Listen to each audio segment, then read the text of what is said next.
Hello, আমি মিষ্টু। চলে আসলাম আর একটা নতুন ব্লগ নিয়ে। আর আমার ব্লগে তোমাদের অনেক অনেক ওয়েলকাম। কেমন আছো সবাই? আশা করি ভালো আছো। যেদিন আমি ভিডিওটা করেছিলাম সেদিন ছিল জন্মাষ্টমী। আর জন্মাষ্টমী মানেই তো জানো অনেক অনেক একটা স্পেশাল দিন। যাদের বাড়িতে গোপাল আছে তারা এটা বিশেষ করে জানে।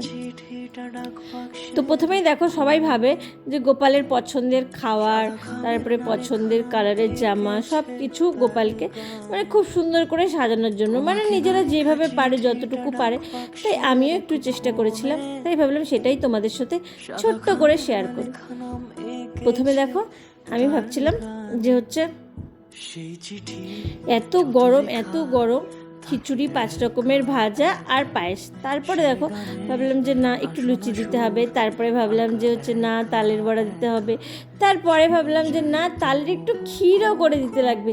এই এত কিছু আস্তে আস্তে ভেবে ভেবে আমার শাশুড়ি মা রান্না করছিল আর আমি বসে বসে তাকে জোগাড় করে দিচ্ছিলাম। তালের বড়ার জন্য দেখো এই ব্যাটারটা রেডি করে দিয়েছি। আর এই যে দেখো আস্তে আস্তে আস্তে আস্তে সব হয়ে গেল জানো। আসলে গোপু চেয়েছিল এত কিছু খেতে, তাই বোধহয় এত কিছু সম্ভব হয়েছিল। তার ইচ্ছার বিরুদ্ধে তো আর কিছু হয় না বলো, সে যেটা চাবে সেটাই তো হবে। সে চেয়েছিল বলেই আজকে বোধহয় এত কিছু করা সম্ভব হয়ে গেল। তো ভিডিওটা কেমন লাগলো অবশ্যই কমেন্টসে জানাবে। ভিডিওটা ভালো লাগলে লাইক করো। টাটা।